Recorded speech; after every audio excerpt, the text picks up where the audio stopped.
Ladies and gentlemen, friends and colleagues, here we are again, and our next guest on the podcast is Peter Martin. Peter's currently an independent consultant, and he specialises in GSE maintenance. Peter, yes. Lovely to have you on board. Thank you very much. And question that we ask everybody, why did you decide to come on the podcast? A couple of reasons, really. One of them was I'd actually viewed Stuart Angus, DSVP for Dnata, viewed his podcast, and I actually liked what he had to say, believe in a lot of his the visions, morals, just everything. So I thought, well, I'd like to contribute as well. So on the maintenance side of GSE, of ground handling with GSE. So and the other one is, I guess, with technology, everything's changing, innovation. And Airside International, I like what they've done. So with the podcast, it's a new way of looking at things, and instead of keeping that magazine for that article you like, putting it in a pile, when you go to look for it, you can never find it. Now it's a matter of just dialing up that podcast, and it's something to listen to in the car. It's I find them very informative. Oh, that's brilliant. Well, that's good news. Yeah, that's good news. Good news for Stuart, but I've got to say he's a quality man. He is. Yes. He's I've very true gentleman. Had lots of dealings with him. And genuine nice fella. Yep. He's a good lad. Right, good. So that's the plug for Stuart. So Stuart, that's one you owe us, mate. Yep, that's we right. See you soon. So well done. Also, talking about Stuart and obviously Dnata, you were with Dnata for 3.5 years as the VP Technical Services globally. Yes, that's correct. Yes. Yeah. So obviously that's a good old. It was great. So it started off as VP Technical Services for Dubai. And then with that, it grew, because as Dnata grew, they needed more control, more systems, strategies to go global, because they want their customers to have that one touch, one feel, one touch. Yep. So you need to look at it from the other side too, which is Dnata's very good at, and so for their GSE they needed that too. So we needed to start that journey. Yeah. No. Brilliant. Now, one of the things I've been talking to quite a lot of people. We're trying to get to know people behind the positions. Sure. Okay, yeah. So like you mentioned, Stuart. And what we're also trying to do is make the industry attractive for people who might be lucky enough to listen or consider coming in.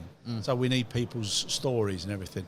Now, one of the examples I've been giving, if you have an aircraft on a stand and you're sitting on that aircraft, yes, all you're interested in is getting your last messages, quick read of the paper, you want to take off, get ready to watch the films. But if you look out the window, there's so many things going on. That's right, yeah. And it's incredible. And if you just sit down and you analyse it and you do all little grids and you look who does what and what happens behind there, it's a fascinating story. Now, one of the things that people probably wouldn't readily think of is GSE and technical services. It is the forgotten. It's like the poor cousin. Yeah. It is forgotten. It's needed, but it's sort of forgotten. So.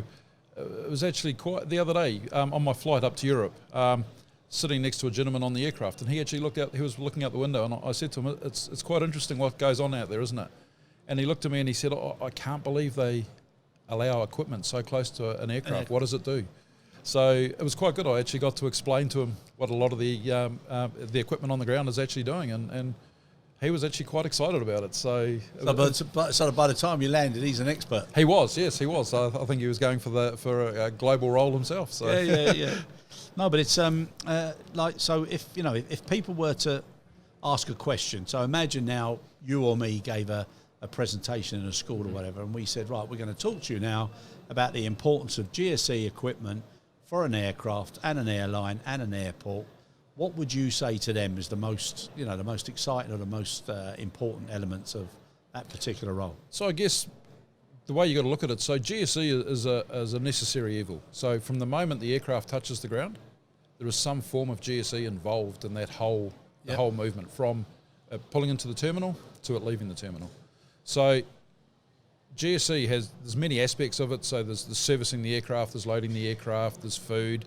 So there's lots of different sides of it. So to me, and it's forever changing. Every aircraft is, even though it might be an A380, it's all the way it's loaded, the type of freight, it's all different. So every day is a new day with on the airfield, and with GSE it's the same. So the operators are trained to operate the equipment safely, but they have to assess every aircraft they come to differently. It's not the same unload as the previous one. So, and I think that's what makes it exciting. And now you've got a diesel mechanic background. Yes. So obviously that's why you lean towards the equipment. We better tell people what GSE is, just in case there is the odd school or child from someone we know. So GSE is ground service equipment. So and being a diesel mechanic, that led me into it. So a number of years ago, I had the opportunity to start a small business in Auckland, New Zealand, at the airport, Auckland Airport, and from there I actually got into GSE maintenance. Air New Zealand at the time were looking for a maintenance provider to assist their current maintenance team. So that's how I got into it, and I actually enjoyed it. So when we started doing some of the smaller GSE back then, I thought this is an industry I'd really like to be involved in. I like it. I like the everyday challenges. Yeah, but it is a great industry, isn't it? It is. But it must have been good for an Australian working in New Zealand. Sorry, I just with the rugby in mind. But I'm I know you're an All Black. I know you're All Black. But no, but it must have been good to start into the aviation side, because it's a different world, isn't it? It is. From the security element, the extra safety element. There's a lot goes on. I guess what the public see when they're travelling, they see the surface. Yeah. So to look in what's behind, the actual workings of an airport, I think. Yep. I think that's there was just a few years ago on TV, there was a documentary, Airports, and Dubai Airport featured on that. So it had a lot of the inside workings, and a lot of people still talk about that today.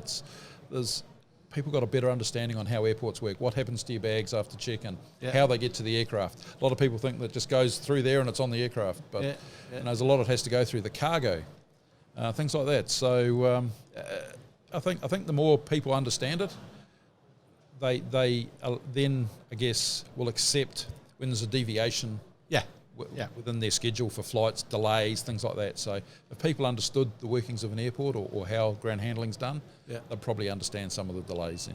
Yeah, and I've got a friend who was actually on here as well, Roy Gadsby, and he does lots to do with baggage systems and stuff. But when he explains, and he says, what happens with the screening and the sorting and the timing, sometimes you're there and you haven't realised how far away the aircraft was on a stand. Yes. And then you're there and it's 8 minutes, 9 minutes, and you're getting, where's my bag and everything. Exactly. But when you realise what's gone on behind it, that's a relatively short period of time to get there. And 99.9 whatever times, it works really well. That's right. Yeah, and then you get the odd hiccup, but I guess if people understood.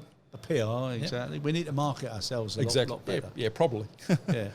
Now, we were talking just before we went on air about coaching and mentoring. Mm-hmm. Now, who would you say had the biggest impact on you when you came into the industry, and why? So I'd been in the industry for a while in Auckland, and then I ended up moving to Australia, and I actually purchased a business around electric vehicles, golf buggies. Had the opportunity to supply Qantas, Dnata back then. And during that process, I met a gentleman called Robert Noble.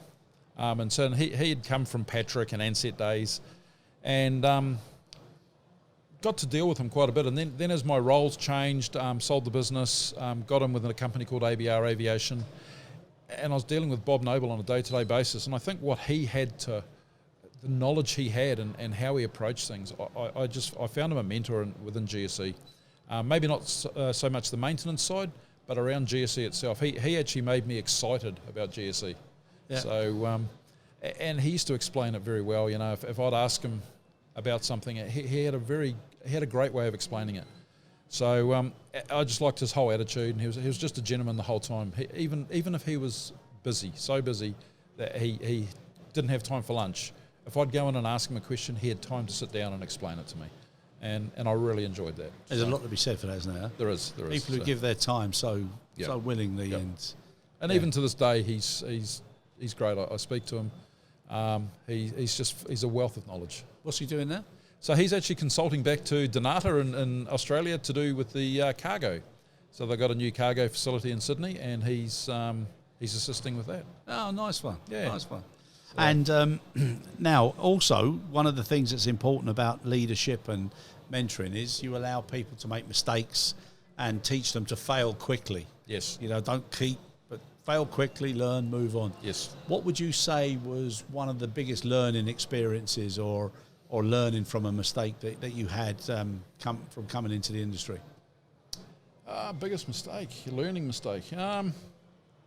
I guess there wasn't really one. There's probably a number of small ones that sort of compiled, and it's the flow-on effects from if you've done something like I remember working on a lower deck loader, and something I did, it had a failure, and it was like, okay, I see what I did, but the repercussions of that, it wasn't just that failure. Yeah, it was the delays that caused, the cleanup on the ramp from hydraulic oil, things like that. So then you start to understand the importance of why maintenance is so important when it's done right on equipment. So there's maintenance, but you can do any form of maintenance, whether it's good or not. You've got to do it to a point where you know that what you've just put out there is it's safe. Yeah. And also the difference between preventive and corrective. It's keeping on top of the maintenance and doing it properly, and making sure that you do it to the right standards. Yeah. Because that slight leak from a hose or whichever with hydraulic oil, that can cause significant delays on the ramp. Exactly. So they have to close the apron, depending on the oil. Clean it up, the knock-on effects. Exactly. Yeah. And it really is important that people know the why, isn't it? Yes. And where they are in that relay race. Yes. And that's what makes it interesting. So and that's one of the things I like about the GSE is when you've got technicians and you're trying to explain to them, it's you make them not look at what they're doing. It's the whole I guess scenario of what they're working with. So it's yes, you're fixing that equipment, but what's the flow-on effect if you don't get that done? If that's a breakdown on an aircraft, what's the flow-on effect from that? It'll delay the flight here. So there's people with connecting flights. Where are they going to? So it's a matter of making sure their equipment's fixed on time, or it doesn't have to be fixed at all. It stays in service. Yeah. So that's what it's about to me, and it's making the mechanic not just think of the problem. It's like, okay, so we need to fix this the quickest way possible to be able to stop the people on this aircraft being delayed. Yeah, because it's lives, experience, memories, impacts. It's incredible. Yep. And now it's all about brand as well. Yep. So if Emirates, Singapore Airlines, if they have a breakdown of equipment, it might not be their equipment. It could be a contractor, but it doesn't reflect on the ground handler. It reflects on the airline. Yeah. So, or even the brand of the equipment, because a lot of people don't see the Dnata or the SATs or whatever's on the side of the equipment. They see the name of the equipment usually because the way that's branded, it'll have Trapel, Douglas, whichever. Yeah. So people will look at that and go, oh, bad piece of machinery. So it's changing people's perception on things as well, and just avoiding those delays. Yeah, and when you were responsible, obviously people hear about KPIs, SPIs, targets, etc. How relevant and demanding were they? So they're relevant if you I guess you use the right data you collect the right data, and you read them properly. So a KPI can be manipulated, but I guess if you do it around the maintenance aspect, with cost, availability, things like that, and you push that as a target. So it's a matter of, and to me, one of the things that had to be, I guess, used as a KPI was the amount of breakdowns after service. So that was a KPI that we really pushed in Dnata, to make sure that equipment was readily available and always and available, so that we didn't have delays. It didn't break down just after a service. So we started putting KPIs against our technicians, but that also made us make sure that our technicians weren't just left to fix it; they were also trained properly. Yep. So we could see patterns, and if it came down to we need to train them better, we would. Yeah. Okay. And service level agreements. So with service level agreements, we were just starting to go through that actually, because even though technical services, which I was the VP for, was part of Dnata, the ramp operation to me is another customer. They're our customer. So SLAs we had to start putting in place. So how many breakdowns, we did it per equipment type. So how many loaders do they need during peak? How many baggage tractors? So yes, that's definitely something that needs to be there, because you've got to keep the maintenance team, you've got to keep them accountable. Yep. And what's the sort of, like you said about training people, how do all of the staff feel, with the KPIs and the targets? And managers are always, come on now, we've got to get this, we've got to improve this. So do they appreciate why they're there. Yeah, they do, as long as you explain it to them and you explain the effects of them not being there. So if they understand why they're there and what we're actually doing with them, some people use them as a tool for punishment. Yeah. But if you use them for a tool to understand where there are issues within the organisation, as in, okay, so we can see that our technicians for this type of equipment, there's obviously a training issue, so we need to train them more, or we don't have enough staff, or things like that. So we can use them for those. Instead of using them as a tool to punish people, we can use them to find, I guess, the department shortcomings and use that to improve. No, that's right. And like you said, it's having the time to make them understand. Yes. And if they understand, then everything works. But that time better. at the end of the day, whether it takes an hour, 2 hours, a week, that's fairly short, really, when you look at the effect of constant breakdowns, the cost to the business and things like that. So that time spent with them is actually cheap. And do you feel, and it's not a negative, and not talking about any company that you've had, just generally in the industry, that people appreciate beforehand about the potential benefit of investment in the people and preventive issues? Because for me, I think we're still very, very reactive. Yes. And people tend to weigh up the probability of something going wrong against the end cost. There's definitely a change happening, but it's still very slow. So there's still that they're weighing it up, but there is a slow change. People understanding the benefits of having these KPIs, the training, the extra time. If you can show them, I guess at the end of the day, if you have data to show them, that helps. It helps convince, and it helps the change. And once they've seen a change and the benefits, the rest follows fairly easily. No, good. And now you're back in Australia. Correct. Yes. Yeah. And I've got to ask you about the rugby. So what do you think is going to happen? All Blacks. Because is there anyone else? Yeah, but I'm pretty sure England are going to come up against Australia. Yeah, I think England are going to win that game. Yep. Australia aren't playing the best at the moment. So when this goes out, I know. I've got to pick this. So All Blacks. I'm still picking All Blacks. It's they are the best team on the day. I'm hoping they are. If it's between England, I think it's going to be a very close game. Yep. Ireland, not so close. If South Africa's in it, I think there'll be a bit of a margin there, but I think All Blacks win. Yeah. I think the closest game will be with England. So what point spread are you going to go for? With England, and I will most definitely hold you to I know you will, now. Chris. I know. So let me see. Go on. We're going to put a wager on this, or we'll put something on it. Okay, so with England, I think there'll be an 8-point difference. Ooh. Yep. South Africa, I think there'll be sort of like 14, somewhere around there. Ireland, up around 10, 12 points. So, yeah. Well, I mean, don't get me wrong. My background, I'd be happy if Ireland got through or if England got through. Yep. But I think it'll be England. Yep. And I think it'll be so close. It's going to be like another Johnny Wilkinson moment. I think it's going to be 3 points or 7 points. But one thing with the All Blacks, England are going to win it. Yeah, one thing with the All Blacks I do like about them. So when it gets tough, I know they can do sort anything. of muck in, don't they? So and they a bit of magic. Yeah, exactly. So I just hope they can bring it. Let's see what happens. See which one of us is there. Yeah, see if I end up broke. Yeah. Now, when you're not working and you've got all the stress and the times with the targets and the KPIs and everything, what takes your mind away from things? Love travel, being in the right industry for that. Yeah. V8 American cars, love old American cars from the 60s, 70s. So love everything about them, motor racing. Just that aspect of things, just I find that therapeutic, even if I'm working on the car. Yeah. I find that very therapeutic. And what car, have you got a few yourself? 68 Mustang, 2018 Dodge Challenger Hellcat.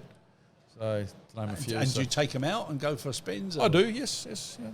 Like into shows and stuff like that? They're not really show cars. They're nice cars, but I'll take them to a car show, and they have like the public arena, as in where the car park where people park their pride and joy. Yeah. That's what I do with mine. Nice one. I don't go out to win awards. I just enjoy what I do, and I appreciate other people's cars too. So. Yeah. No, it's lovely. I think some of them are absolutely fantastic. Some people have invested a lot of money. So, and it's just some of these cars are beautiful. Yeah, it's amazing. I was reading in the paper coming over on one of the flights. You probably don't know him, Cliff Richard. You know Cliff Richard? Old Cliffy boy. Cliff Richard, the very first car he bought, I think it was 1966. Yeah. And he bought it with his first number one. Yeah, and right. It was a beautiful car, and they reckoned it was going to go for 60 grand. And it still had the original working radio that was in there. Amazing. Yeah. I thought it would have gone for more than that. Yeah. What sort of car? It depends on the car, I guess. I can't remember. It was it's a lovely little sport. I can't remember what one it is. But so as a lad, I grew up next to. Unfortunately, Bruce McLaren passed away when I was born, the year I was born. But grew up next to his parents, so I had that pleasure of growing up next door to Les McLaren, Bruce's father. So he was a bit of a mentor actually in guiding me into cars and being a mechanic. Oh, fantastic! So used to climb over the fence, in the weekends and go and see him and watch him fix cars and just help him. So I guess he got me into the automotive side of things. So it always takes someone to get you in, doesn't it? It does. And if they're passionate, it rubs off on you, doesn't it? Yeah, exactly. And also, what a great... You played in the same side as so Jonah. schoolboy rugby. So Jonah Lomu was in the school rugby team. So yeah, it's. Have you got a picture? No. But I believe you may have a picture and signed as well. No, I meant, have you got a picture with you and him in the same? No, I don't think I. There is possibly one floating around somewhere, yes, but I don't have one. Wouldn't it? I don't have many school photos actually, so didn't go to school enough to get them. I don't think so. Yeah, no, I've got a signed shirt of his. I thought he was what an absolute incredible. Terrible the way he went so early. Yeah. Absolutely terrible. So the family. Now I'm going to ask you a question. Now, if I was to ask the kids or your wife, what would they change about you? What do you think they'd say? My kids, I don't know. My just trying to think what my kids would change about me. I'm a cool dad. What would they want to change? Yeah. Nothing at all. Absolutely nothing. No. There's probably lots. One of my pet hates is I don't like my kids eating in my cars. So that's probably one of the things. Eating and drinking in the cars. It's one of the things I'd definitely change. They'd say open the windows and let us eat in the back. Pretty much, yeah. And music. What's the song? What's the song that makes you get up and jump and go crazy no matter anything where you AC/DC. Oh, yep. Really? Back in Black, Razor's Edge. Yeah, I love AC/DC. Oh my God! What? No. I mean, it's each to their own. Yep. So that's been my mind you. I guess as I've got older, my taste in music has changed. I was actually going through my playlist the other day for my fitness playlist and thinking, wow, my taste of music has definitely changed. I've got You got that Reach for the Stars or something? I've just got lots of groups, modern groups. These teeny, the ones that these young girls and boys are listening to now. So I'm listening to a lot more of that sort of music. It's Any stop grooving. yeah, it's sort of something to keep the blood pumping, I guess. Superb. Make me feel young. Oh, excellent. And books, do you read or? Not a lot. That's probably one of my shortfalls. Is I don't read a lot, so need to read a lot more. So.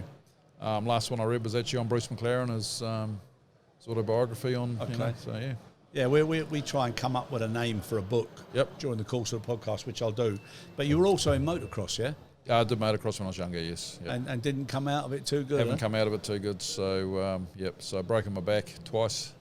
So had back then didn't have any operations. Sort of recovered from it, but later on in life.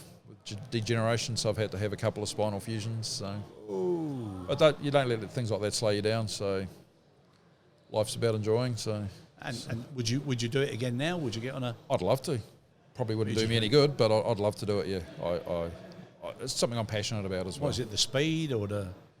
It's the coming off that hurts. So, I know that, but you love the speed, huh? Yeah, the speed, racing in such a close proximity to others, so yeah, and the track changes every time you go around being a dirt track, so dangerous though, isn't it?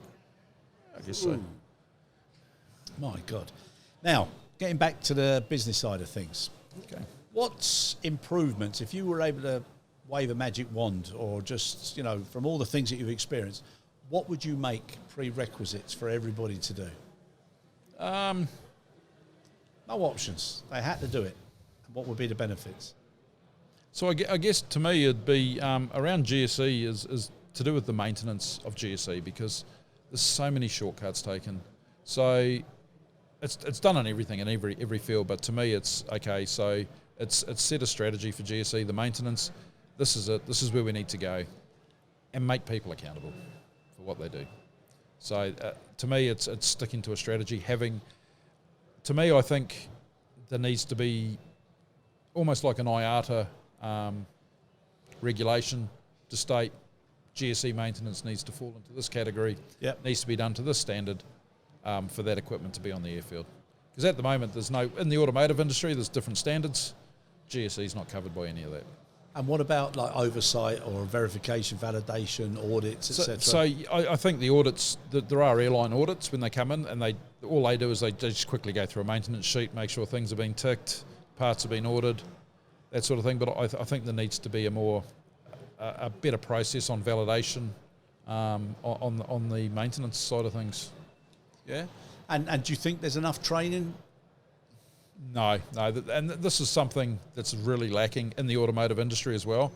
The whole apprenticeship schemes, having there's technicians. So in GSE, you can't really get a GSE technician. They've come from the automotive field, and then you have to train them on GSE. So to me, it was something I really would love to start as like a GSE training academy. Yeah. So actually train technicians on GSE. So when they come out, they actually have a qualification as a GSE technician, like they do in the military. Yep. So it's actually train them on GSE, work with the manufacturers, and have like a college, somewhere where we can actually train people on different types of GSE, the maintenance aspects, operational aspects. Because to me, a technician shouldn't just know how to fix it; he should also know how it operates. Yeah. And do you think they should do that over a period of time, so they sort of have like a training license or a training passport? To me, yeah. So something I think we should look at is with a technician. So you get someone in, so they start off as an A level or something. Yeah. And for them to progress, they have to go through different stages, different tests, different categories to be able to move up, and that helps the whole training process. Yeah. So it's not all done in one stage. It's done through processes, and it gives that technician also the ability for career progression as well. Yep. So if he wants to progress and become like a superstar technician, he can do that. So he's got certain grades, yes. and then he's got the so it puts where they want to go as well, like his destiny. If he really wants to make it and get to a management level, he knows what he has to do because it's laid out. So to fix, and to me, it shouldn't just be any type of technician fix a baggage tractor and then goes to a pushback.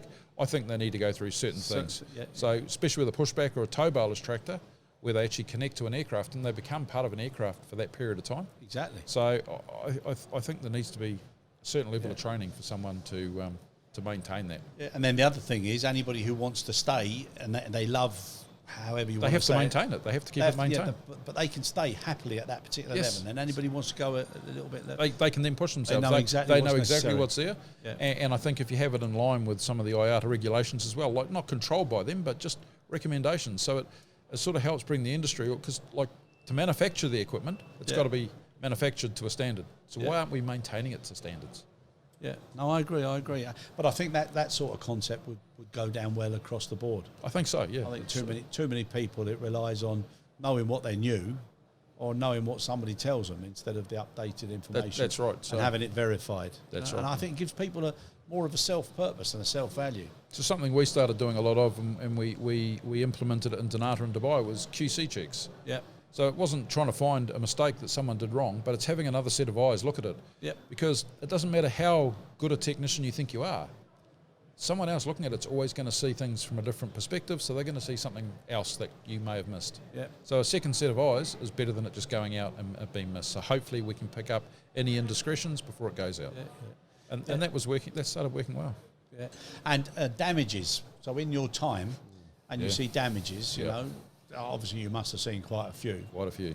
And people talk about human factor and the importance of SMS. Yep. I mean, it's crucial, isn't it? It is crucial. And that's one of the things I actually really enjoyed about Dnata, their safety culture. It was great. So, and it was all led from the top as well. Yeah. So and I really liked that. Yeah, that was a really great thing of Dnata. So, yeah, I think the whole safety aspect, everything. There's some of the damage on this GSE. It's it comes down to human factor, but to me as well, I think if equipment, because it looks so agricultural, no one really takes any care of it. So if you start changing the whole look of it, make it a bit futuristic, start not just the innovation with autonomy, things like that, actually change how it looks. I think operators are going to take more pride, because you don't see them driving rental cars like they drive baggage tractors and things like that. It's true enough, isn't it? Yeah, so you give someone something that there's a sense of pride when they're operating it. Yeah. I think it's not never gonna get damaged, but I think the damage will be less. They'll take more pride in it. Yeah. So yeah, but it's a shame, isn't it, and that's one thing that people have got to be a little bit more careful of now, is when the passengers are on the bus to the terminal from stands, or when they're getting off the aircraft, they're looking and they're seeing quite a bit of damage on some of the equipment, especially some of the airports that you land at. Yeah, that's right, and it doesn't look good. No. And it, as I said before, it reflects on the airline, not the ground handler, because a lot of people don't understand the relationship between a ground handler and an airline, because not all airlines self-handle. So exactly, they just see that and go, oh well, Singapore Airlines, I've just come off a flight and look at the bus, it's got a broken window, or it's got this, or look at that truck there, the door's bent, and it doesn't look good at all, because people then get the impression that, well, if they don't take care of that and they're putting that near an aircraft, is that how they load the aircraft? Exactly. All adds on. And what about now? There's a lot of new equipment now that's got extra sensors. Mm-hmm. So even if the driver is not as careful as they should be, it gives the indications now very quickly that you're too close, just like the sensors in the cars. And they're great, so they're good, but there's always... Operators seem to be able to find a way around things. So I guess it's developing them enough so that there's no override factor for it. The other thing too is used to see a lot of damage where even if those sensors were in place, so like a belt, baggage belt, so that was up against an aircraft, I saw quite a bit of damage where the baggage belt would actually get hit by a train of dollies. So no sensors on the baggage belt is going to stop that hitting it. No, exactly. So that comes down to human factor. So it's the way the operator on the tractor. So many influencing factors, isn't there? There is. And that's why people would be alert. Also the shifts, watching what people are doing. Exactly. So working out in the heat, different climates. Yep. Quick turnarounds when the plane's late and they still want an on-time departure. Things like that. It puts people under pressure. People try and take shortcuts, and I guess it's just a matter of having. And then if you have GSE that breaks down, it puts them under more pressure. Yep. So it's giving the guys on the ground who are doing the turnaround with the GSE, it's giving them stuff that they can rely on, that they feel confident in. That's what it's about.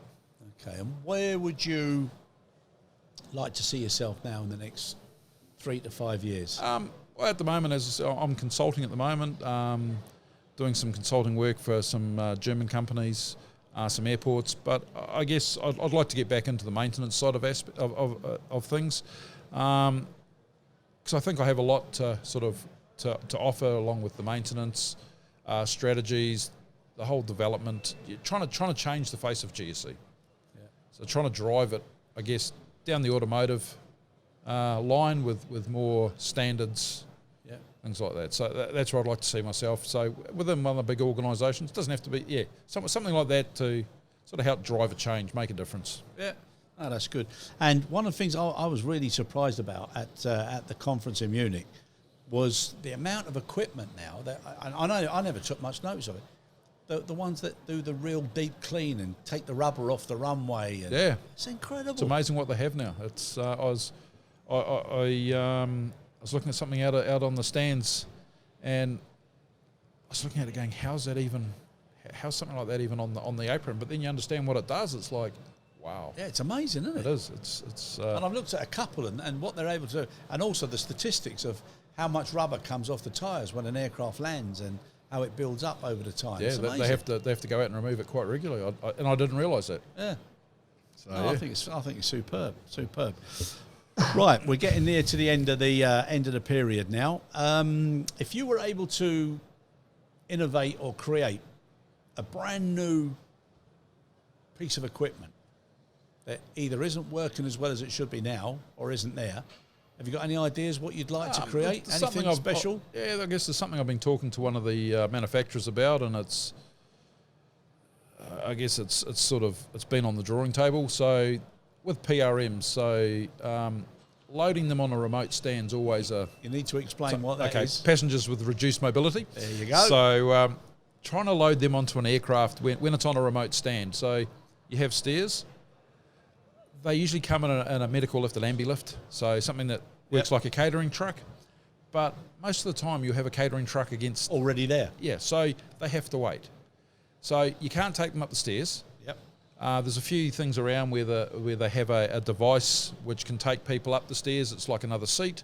Yep. But then while that's in operation, you can't load able-bodied passengers. So to me, something I'd like to see is a module on the side of stairs. Works like a forklift, actually takes them up in a pod, up to the top deck of a set of stairs, and from there they can be loaded into an aircraft while able-bodied passengers are still loading. So it doesn't slow down the boarding process. Blimey, that's... So we had it drawn up by a manufacturer. It's doable. So it'd be a wider set of steps? No, it still works off the same footprint of a normal set of stairs. They've drawn it up so it still fits. The stairs are still the same width. The footprint for the wheelbase is still the same, so it all fits within that. That was part of the idea. We don't want to increase it because space on a ramp is at a premium anyway. So exactly. you got to try and remove big GSE. So by doing this, we sort of looked at putting a capsule on the side of it that goes up to the height of the step, the top landing, and so it should take one wheelchair and an attendant. So people would continue walking up by the side of this while it's still taking exactly. So and then you stop them boarding for a minute while you take that person out of the pod into the aircraft, and then carry on loading. So if there's 3 or 4, that's where you use an ambi lift, a medical lift, and you load them that way. Yeah.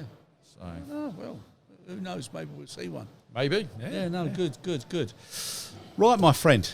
We're almost done. Okay. So thank you very, very much for coming on. Oh, thank you. And I'm sure Stuart will be very pleased with all the positive references. But if anybody deserves it, he deserves it. He's a diamond. Right. So now we said I'd come up with and all it is a tag on a book to make. If I seen it, I'd be interested. What I put down is broken back, but repaired. Yep. And I love my classics. Yes. So that's what we're going to put down for you. So broken back and twice, isn't it? Twice. Oh God, man, you're a sucker for punishment. I am. Did the second one wasn't in doing a sport, so second one I don't know if I should discuss it. It sounds very. It's not very dramatic. So I stepped off the bottom step of a ladder and just through degeneration of my spine, severed some nerves. Really? So that was the second one. So. Holy mother. Yeah. Right, so people, be careful if you're stepping off that bottom step. Yeah, look out for that bottom step. Hey, that's a dangerous one, it isn't is. Hey, from a big man. Yeah, get you out of any work around the house. Yeah, I can imagine. No, but seriously, Peter, thank you very much for your time. Really appreciate it. Thank you very much, And Chris. like I say, it's important that people know every single piece of the jigsaw, and we've got so many around an aircraft. And GSE is so important. So I think it is. It's without it, you couldn't turn an aircraft around. That's it. And preventive maintenance and training your people. Exactly. Everybody that's the needs key to factor. remember that. That's the key factors. All right, my friend. Well, listen. Good luck. Cool. Thank you very much. Have a safe trip back, and don't be too disappointed when the red rose is floating all over the place and it's all over the TV, and you hear those wonderful chariots rolling. That's right. Yep. Okay. So don't worry about it, mate. You boys have won too many times anyhow. Oh. So I think we've still got to win a few more. I still think we've got to win a few more. Well, I'm no doubt she'll tell me. I'm so looking no forward doubt I'll to hear it. from you the moment. If one of them gets to the final, I'm going to try and get over there myself. Yep. You got any inclinations of going? No, not this time. Really? I watch it on TV, I think, but.